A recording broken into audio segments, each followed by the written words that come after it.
Dieu est fidèle. Et par conséquent, je me pose la question, est-ce que moi, je suis fidèle dans mon service pour Dieu, dans ma façon de vivre, dans mes manières de décider. Nous allons voir aujourd'hui un personnage fameux de la parole de Dieu, de l'Ancien Testament, un homme qui avait une fonction importante. Il était roi de Juda. En Israël, il y avait deux pays, Israël au nord et Juda au sud. Et cet homme qui était roi de Juda était remarquable. Remarquable dans sa façon d'appréhender les choses, qui n'était pas facile, et remarquable parce qu'il avait confiance en Dieu. Remarquable parce qu'il a fait des prières audacieuses qui ont été exaucées, qui nous sont rapportées. Remarquable parce qu'il a trouvé des astuces pas très sympathiques pour que l'ennemi soit prisonnier et ne fasse pas du tort à son peuple. Remarquable parce que c'est un exemple dont on peut tous s'inspirer. Cet homme s'appelle Ézéchias. Ézéchias est un personnage de l'Ancien Testament, évidemment. Il est roi de Juda. Il est devenu roi alors qu'il était plutôt jeune, son papa étant mort assez rapidement. Et il est dit de lui que c'est un homme qui a été fidèle. Nous sommes en 730 avant Jésus-Christ, c'est là que se passe cette histoire. Et très vite, Ézéchias va devoir s'occuper des affaires de la cité parce que son père est mort d'une manière plutôt inattendue. Lui-même va connaître la mort et Dieu va faire un miracle concernant sa vie. Nous verrons ça tout à l'heure si nous avons le temps. Alors Ézéchias, ce n'est pas né roi, mais il est né fils de roi. Et à l'âge de 25 ans, puisque son papa est décédé, il va être établi dans la fonction de roi de Juda. Ce n'est pas une fonction simple, c'est une fonction difficile, parce qu'en plus, dans Juda, les 2 tribus du sud, il y a le temple. Un temple magnifique, un temple qui devait servir pour le culte, mais qui malheureusement s'est un peu effrité dans son utilisation. Vous savez, les lieux de culte, c'est une chose, être présent au culte, c'est une autre paire de manches. Et Ézéchias vient à un moment donné où quelque part, la pratique religieuse n'est plus au top, si je peux dire ça comme cela. Il va devenir roi, je l'ai dit, à 25 ans. Il va servir l'Éternel avec dévouement. Nous allons voir quelques exemples. Dévouement, dévoué pour ce ministère du service près de Dieu, mais aussi dévoué pour diriger le peuple à la gloire de Dieu. Il va d'ailleurs non seulement diriger le peuple en l'honneur de Dieu et pour le bien du peuple, mais aussi il va faire que le temple de Jérusalem, le beau temple immense, soit bien nettoyé, bien présenté et aussi bien occupé par les uns et par les autres. Il va purifier le temple. Il va même réorganiser le sacerdoce, le service dans le temple, parce que tout ça s'était un peu laissé aller. On ne faisait plus très bien les choses, est-ce qu'on faisait encore des choses? Il va réorganiser le sacerdoce et il va organiser, prévoir en tout cas, une Pâque solennelle pour un redémarrage, si vous voulez, au service de Dieu. Il a 25 ans. C'est peut-être la moyenne de tous ceux qui sont ici aujourd'hui, 25 ans. Il n'a pas dit « moi je suis trop jeune » ou « je suis trop vieux ». Non, il a été qualifié pour une mission qu'il va accomplir fidèlement jusqu'à la fin de ses jours.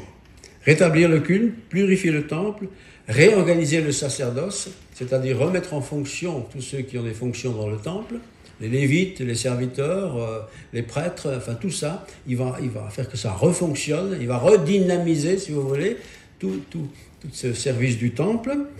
Il va d'ailleurs célébrer pour une première fois une Pâque solennelle. La fête de Pâques, c'est le souvenir de la libération opérée autrefois à l'époque de Moïse, mais qui avait été un peu avec le temps mise de côté. Il va rétablir une Pâque solennelle, quelque chose de grandiose, qui va impressionner le peuple de Juda et aussi les peuples en dehors de Juda. Il va ordonner la démolition des autels, des temples dédiés à des dieux païens. Tout ça, il va le faire démolir. On ne veut pas de ces dieux étrangers qui s'étaient installés. Et forcément, il y a des gens qui priaient ces dieux-là. Il va également mettre en pièces, et ça c'est quand même incroyable, le serpent d'airain. Vous vous souvenez qu'à l'époque des polices, à un moment donné, il y avait une contamination générale. Tous ceux qui étaient contaminés, ils mouraient. Et puis, voilà, parce qu'ils avaient été mordus par un serpent venimeux, un peu particulier. Et puis, Moïse va faire un serpent d'airain. Donc, l'airain, c'est une matière qui va faire mettre sur un piquet. Il va dire, tous ceux qui regarderont ce serpent seront guéris tout de suite. Alors, beaucoup l'ont fait, beaucoup ne l'ont pas fait. Mais ce serpent d'airain, avec le temps, après Moïse et tous les autres, est devenu un objet de culte.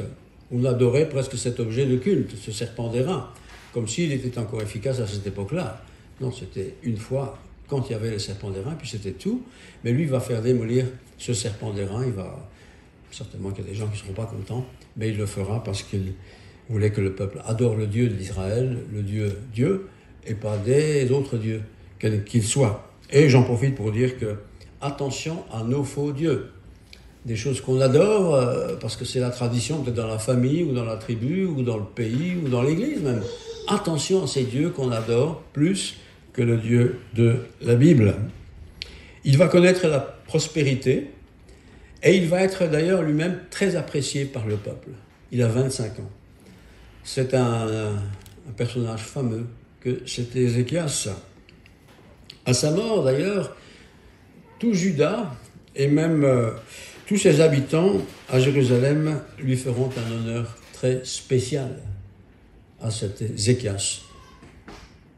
Puissions-nous être tous quelque part des Ézéchias. Et tout commence dans le livre des Chroniques, chapitre 32, 2 Chroniques, chapitre 32.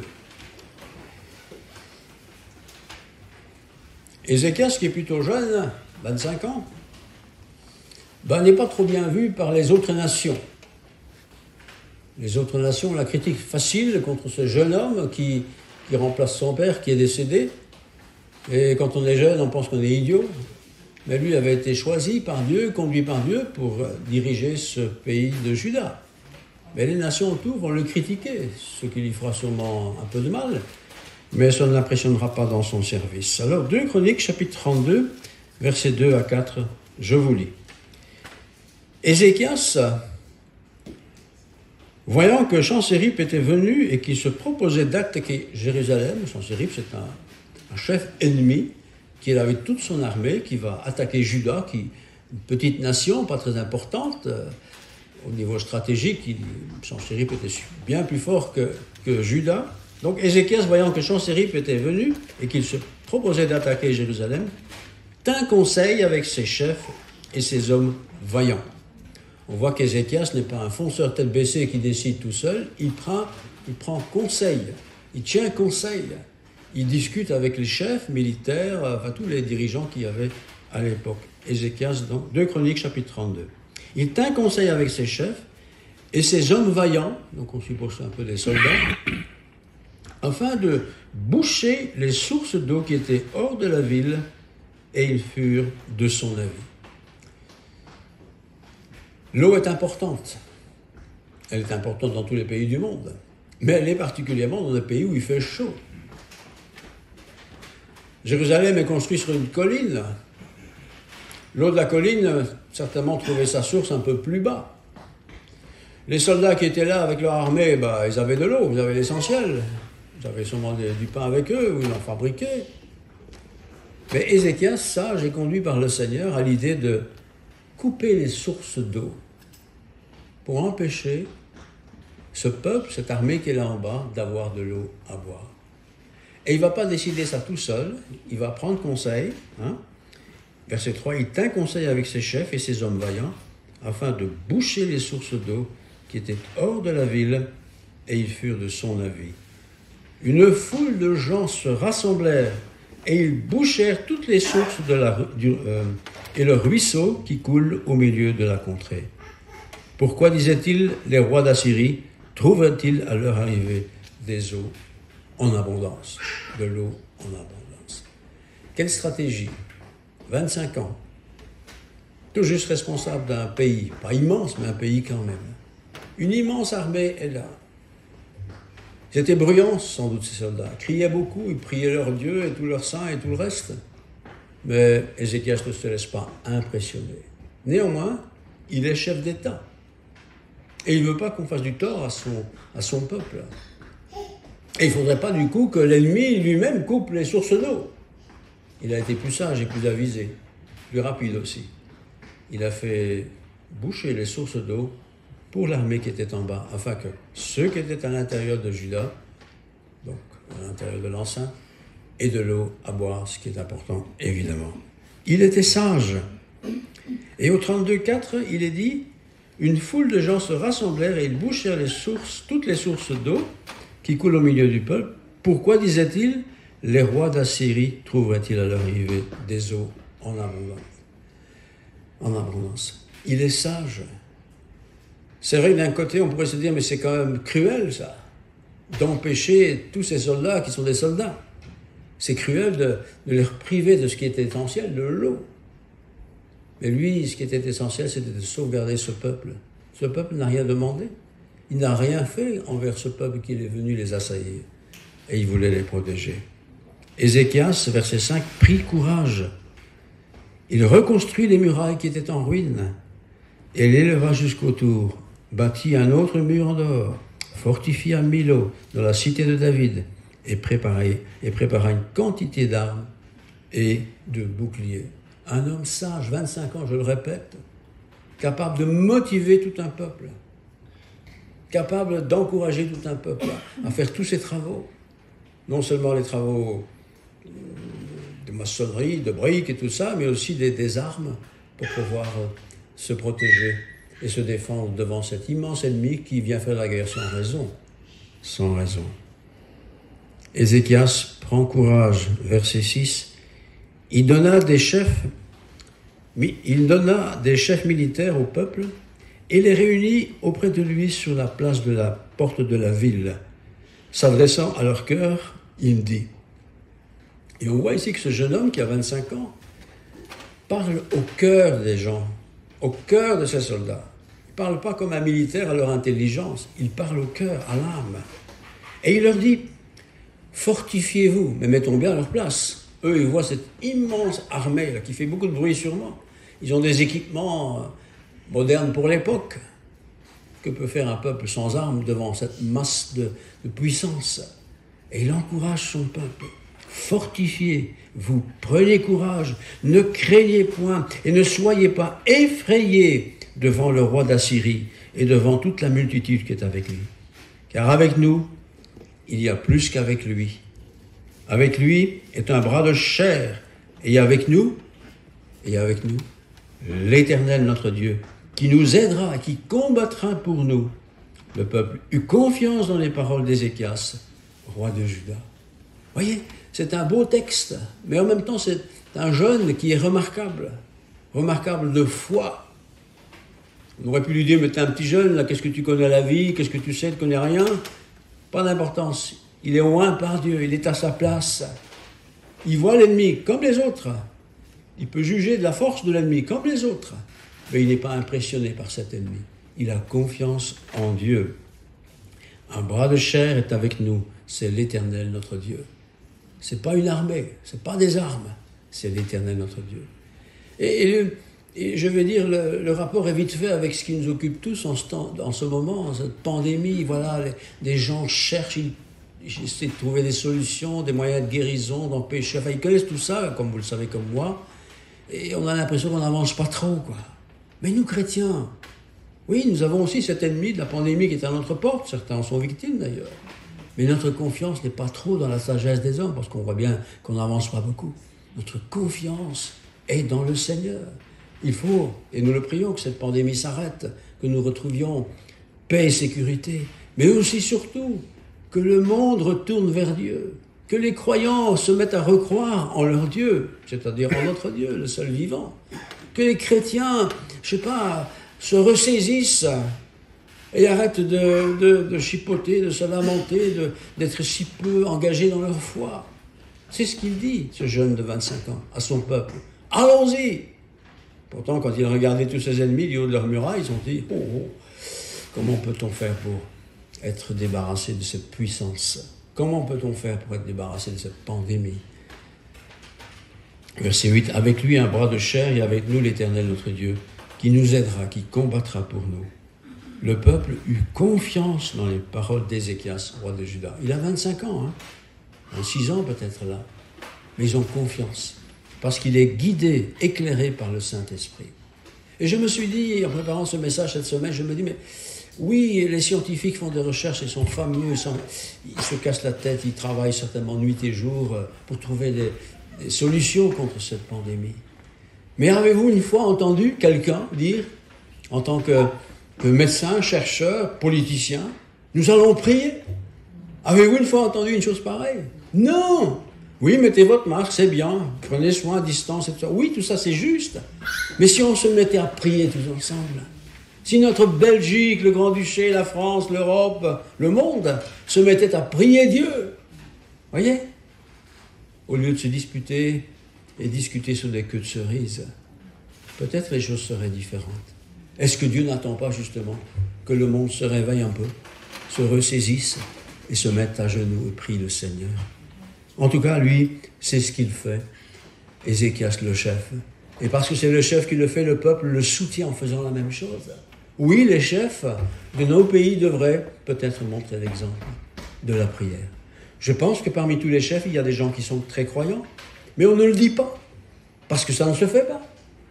Ah, peut-être demain matin, on verra à la télé ou à la radio, on entendra, le ministre a publiquement fait une prière. On se dit, voilà. Croyez pas que ça changerait le cœur des uns et des autres? Oh, il y aurait des critiques, sûrement. Mais il y aurait aussi beaucoup de gens qui voudraient bien prier, mais qui n'osent pas prier, parce qu'il n'y a pas de modèle. Alors nous, chrétiens, là, n'ayons pas peur d'intercéder pour la nation. Pas seulement pour nous, mais pour nos frères, nos sœurs, les voisins, les voisines, les collègues, etc. Prions le Seigneur, même pour les autorités. On n'aimerait pas être prisonnier de cette maladie, évidemment. Alors, au verset 6 à 7, il donna des chefs militaires. Verset 7, « Fortifiez-vous, dit-il, et prenez courage. » Je rêve d'avoir un Premier ministre ou d'autres ministres, celui de la Santé, qui nous disent « Prenez courage, les amis, et croyez, pas dans la société ni dans les pouvoirs des hommes, mais croyez en Dieu, priez Dieu. » Et nous-mêmes, est-ce que nous croyons dans la puissance de Dieu? Est-ce que nous croyons que Dieu est capable d'arrêter cette pandémie? Où on se dit, c'est comme ça, il faut subir et ça partira bien un jour. N'ayons pas peur. N'ayons pas peur d'être des intercesseurs auprès de Dieu. Oui, Juda, c'était pas un grand pays. Lui, il était jeune, oui, il n'était pas très fort, pas très expérimenté. Mais il a eu l'exemple de son père. Il avait foi en Dieu. Et cette foi, elle peut transporter des montagnes. N'oublions pas.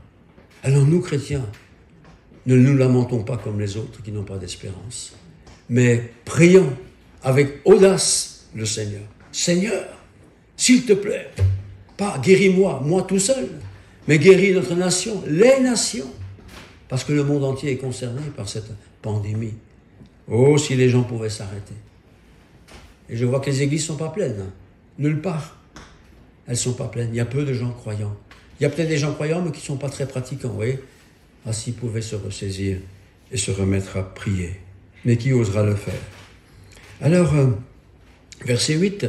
Avec lui est un bras de chair, et avec nous, l'Éternel, notre Dieu, qui nous aidera et qui combattra pour nous. Il ne peut pas le faire tout seul. Il n'y a personne dans son camp qui peut le faire tout seul. Mais Dieu combattra avec nous. C'était une petite armée, très petite par rapport à la masse de gens militaires qui étaient là pour envahir Juda. Ils étaient peu nombreux. Les croyants, les chrétiens sont peu nombreux. Mais si on se met à prier, frères et sœurs, nous avons une puissance et une force que nous devons absolument utiliser. Non pas la longueur de la prière, mais la prière honnête, intense devant notre Dieu, le Seigneur. Prions, mettons notre confiance dans ses promesses. Et voici, je suis avec vous jusqu'à la fin du monde. Demandez et vous recevrez. Il y a des tas de versets comme ça dans la Bible. Prenons-les au mot et présentons-les au Seigneur. Et puis au verset 32, verset 10 à 12, « Ainsi parle Sanchéribe, roi d'Assyrie, sur quoi repose votre confiance ?» Ben oui, le roi, il a sûrement envoyé des délégations avant de faire la guerre, on essaie de discuter. Et le roi Sennacherib, avec toute sa puissance, il fait demander sur quoi repose votre confiance pour que vous restiez à Jérusalem dans la détresse. Ils avaient confiance.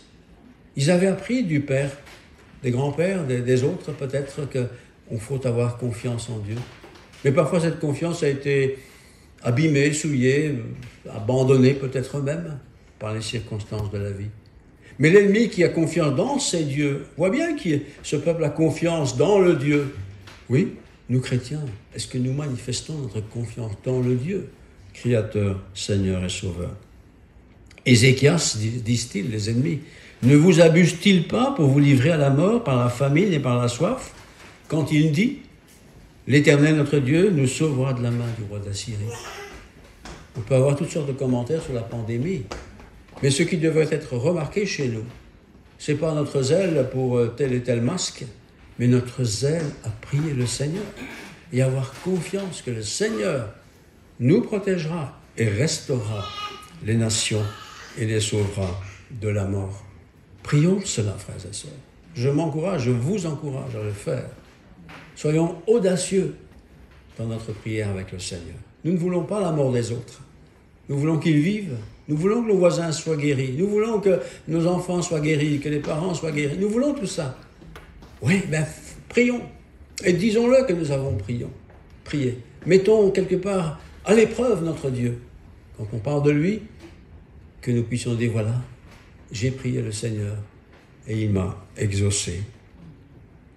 La critique est aisée, vous le savez, mais il a confiance en son Dieu, notre cher jeune roi, venu roi à 25 ans. C'est Ézéchias, bien sûr, se fera critiquer. Les nations le critiqueront. C'est quoi ce petit jeune qui se prend pour le bon Dieu? Mais il a confiance en son Dieu. Il a été à bonne école avec son père. Son père n'était pas comme Ézéchias, mais lui, il était à bonne école. Il a appris. Il a appris des prêtres quand il y en avait. Il a appris des lévites quand ils étaient en service. Il a appris tout ça. Et sans doute, il a appris lui-même à marcher avec le Seigneur. Et c'est pourquoi il a de l'audace. 32, verset 15. Qu'Ézéchias ne vous séduise donc point et qui n'abuse point ainsi, ne vous fiez pas en lui. Ça, ce sont les ennemis qui disent ça. Ézéchias est en train de profiter de vous, d'abuser de vous. N'ayez pas confiance en lui. Frères et sœurs, à quoi et en quoi avons-nous mis notre confiance? L'argent à la banque? Nos actions? Notre santé? Est-ce que c'est en cela que nous avons mis notre confiance? Dans le masque, même s'il faut mettre le masque. Est-ce que c'est en ça que je mets ma confiance? Ou ma confiance est dans le Seigneur? Il faut se protéger, oui. Il faut se laver les mains, certainement. Il ne faut pas l'oublier. D'ailleurs, c'est très bien de le faire. Mais il est dit au verset 15, deuxième partie, car aucun Dieu d'aucune nation ni d'aucun royaume n'a pu délivrer son peuple de ma main et de la main de leur père. Combien moins votre Dieu vous délivrera-t-il de ma main? L'ennemi est comme ça. L'ennemi pense qu'il a tous les pouvoirs. Mais quand je mets ma confiance dans le Seigneur, l'ennemi n'a aucun pouvoir, sauf celui du Seigneur sur moi. Frères et sœurs, que notre foi soit concrète, qu'on puisse le dire. Vous savez, moi j'ai prié pour vous. Je sais que vous êtes malade, je prie pour vous, pour que vous soyez guéris. Ou vous n'êtes pas malade, mais je prie pour que vous ne soyez pas malade. Et je prie que si vous êtes même malade, vous n'ayez pas de séquelles de cette maladie. Vous pouvez le dire, mais pour pouvoir le dire, il faut le croire. Et le croire déjà pour soi-même.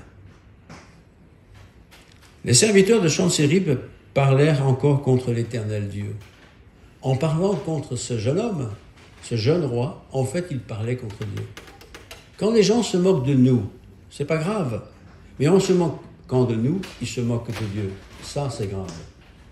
Mais c'est leur responsabilité, c'est leur problème. Et verset 17, il envoya une lettre insultante pour l'Éternel, le Dieu d'Israël, en s'exprimant, et vous pouvez voir comment il s'exprime. Envoyer une lettre insultante contre notre Dieu. Frères et sœurs, notre Dieu n'a pas besoin d'être insulté. Mais quand ça arrive, ne soyons pas offusqués.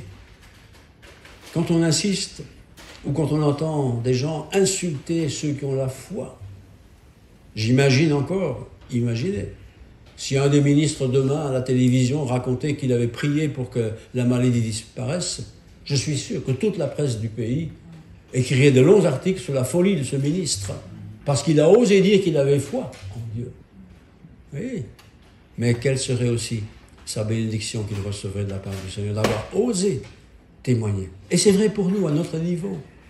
Est-ce que nous osons dire, oui, il y a la pandémie, je peux la voir comme tout le monde, mais je prie Dieu qu'il me protège. Et puis je l'ai peut-être eu, et je n'ai plus rien. Est-ce que vous osez dire que vous l'avez eu et que vous n'avez plus rien? Voyez, il faut de l'audace un peu dans la vie chrétienne. En tout cas, lui, il en avait beaucoup. Alors, 32, verset 21, le roi Ézéchias, donc verset 20, et le prophète Ésaïe, fils d'Amos, se mirent à prier à ce sujet et crièrent au ciel. Quand le politicien, dont il est question ici, et l'homme de Dieu, le futur prophète Ésaïe, se mettent à prier, ça fait 2 personnes qui prient. N'attendons pas qu'il y ait des milliers de gens qui prient.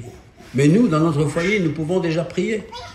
Et si on s'associe avec quelqu'un, notre mari, notre épouse, un parent, un voisin, qu'importe, on se met à prier. Nous avons une force à notre disposition, où nous plaidons la cause du Seigneur. Alors l'Éternel agit, verset 21. Alors l'Éternel envoya un ange. Que fait cet ange? Qui extermina dans le camp du roi d'Assyrie tous les vaillants hommes. Il n'a même pas dû faire la guerre, il n'a même pas dû prendre l'épée. C'est Dieu qui l'a fait. C'est Dieu qui l'a fait. Et il a protégé ce jeune serviteur de Dieu, ce jeune roi. Et le roi confus retourna dans son pays. Il entra dans la maison de son Dieu. Et là, ceux qui étaient sortis de ses entrailles le firent tomber par l'épée. Ce grand roi qui était venu assaillir est mort dans les conditions qui viennent d'être lues. Désemparés, désolés, puissants ils étaient, en tout cas visiblement, mais ils sont retournés dans leur pays complètement désœuvrés. Notre cher ami ici, ce jeune roi, 25 ans, 26 ans peut-être maintenant dans l'histoire, a eu confiance en Dieu. Frères et sœurs, ayons confiance en Dieu, vraiment. Gardons notre confiance. Mais n'ayons pas peur de le dire que nous avons confiance en Dieu. Agissons avec sagesse, bien sûr. Ne fais pas n'importe quoi. Mais agissons. Prions pour les gens. Disons que j'ai prié pour toi. Spécialement. Disons qu'ils le sachent. Et qu'ils s'y sont guéris, qu'ils puissent te dire, tu sais, j'avais prié pour toi. Hein. Peut-être dois-tu être reconnaissant au Seigneur. 32, 22.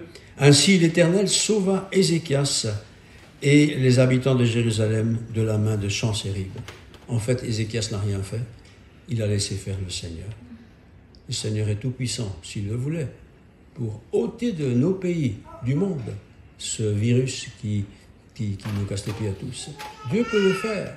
Dieu attend peut-être que les gens se repentent. Il y a des gens isolément qui se repentent sûrement, qui prient Dieu.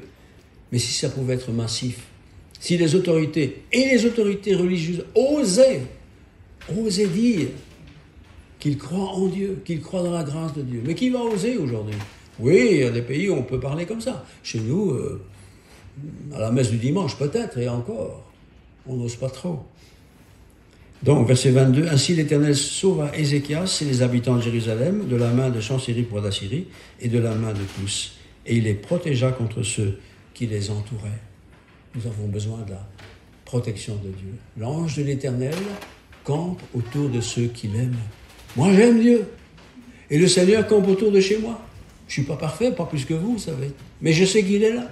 Il campe autour de ma maison, ma femme, mes enfants, mes petits-enfants peut-être. Aussi sûrement. N'ayons pas peur, frères et sœurs. Soyons concrets dans nos prières. Soyons concrets. Attendons-nous à Dieu. On ne fait pas n'importe quoi. Mais on a confiance dans le Seigneur. Le Seigneur est bon.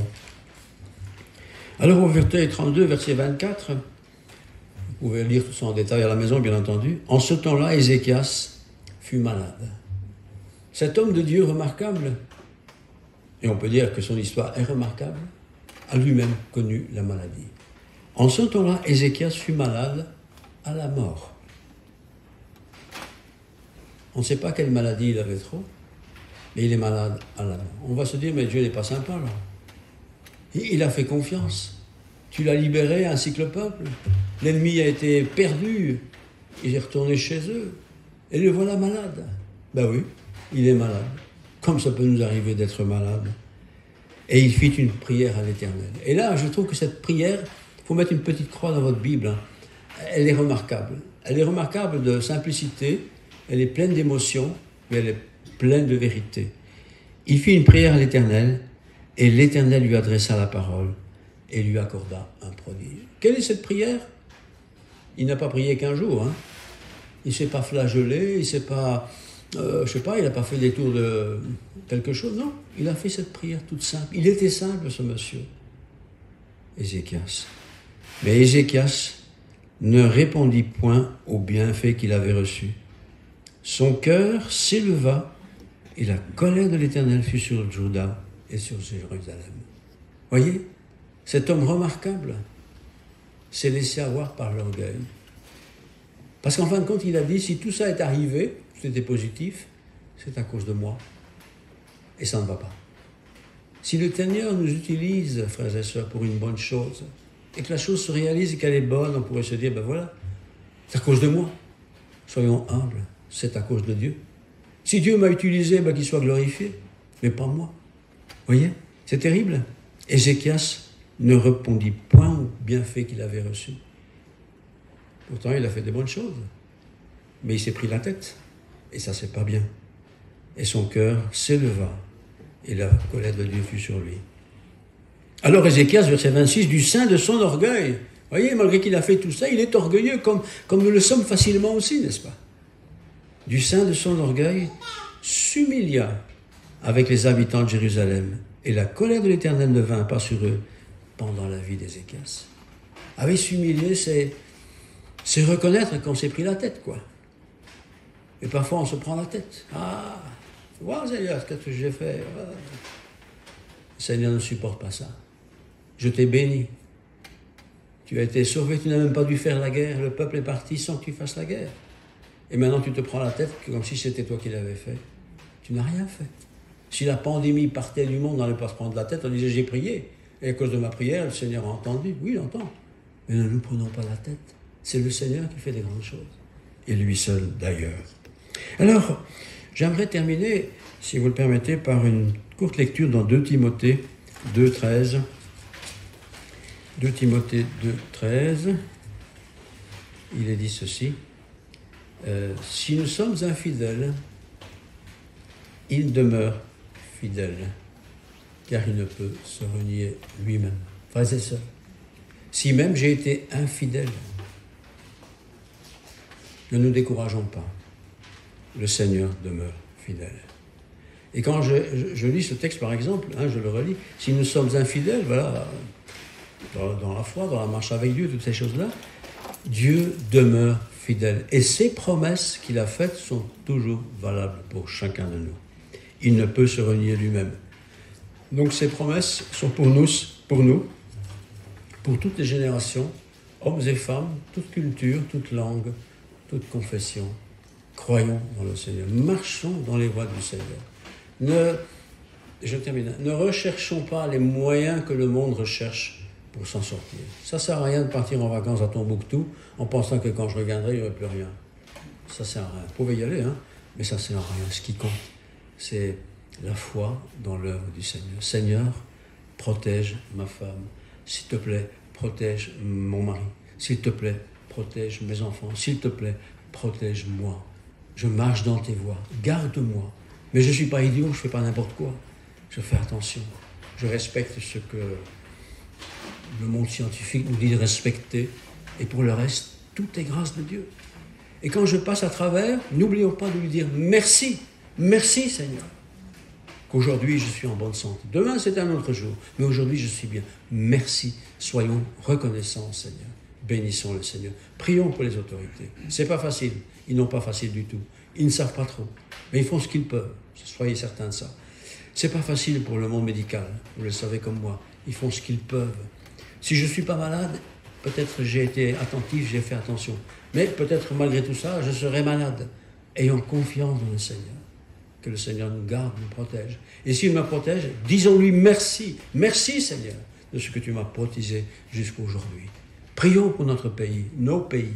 Prions pour notre nation. Prions pour ceux qui dirigent. C'est pas facile. Prions pour eux. Prions pour les autorités, quels qu'ils soient. Prions. Seigneur, merci pour ta parole. Cette histoire d'Ézéchias, il vient dans un autre contexte. Le problème était différent, mais la règle est la même. Ce qu'il y avait devant lui était impressionnant. Mais c'est toi qui as fait retourner cette armée dans son pays. Tu peux aussi faire retourner le virus d'où il vient, ou que ce soit d'ailleurs. Tu es tout puissant, Seigneur. Et tu nous demandes d'être sage, de faire attention, de ne pas nous prendre la tête en pensant que nous sommes meilleurs que d'autres. Car si nous avons été protégés jusqu'à ce jour, c'est tout simplement par ta grâce. Oui, nous devons être sages. Nous devons utiliser l'intelligence que tu nous as donnée. Oui, nous devons nous protéger, certainement. Mais nous ne voulons certainement pas nous prendre la tête en pensant que ça n'arrive qu'aux autres. Seigneur, donne-nous d'être humbles, marchons fidèlement derrière ta parole, derrière ta personne. Veuille nous bénir, Seigneur, tous et toutes, bénir nos familles, bénir notre Église, et que tu nous protèges par ta grâce. Et au nom de Jésus, nous te prions. Amen. Amen.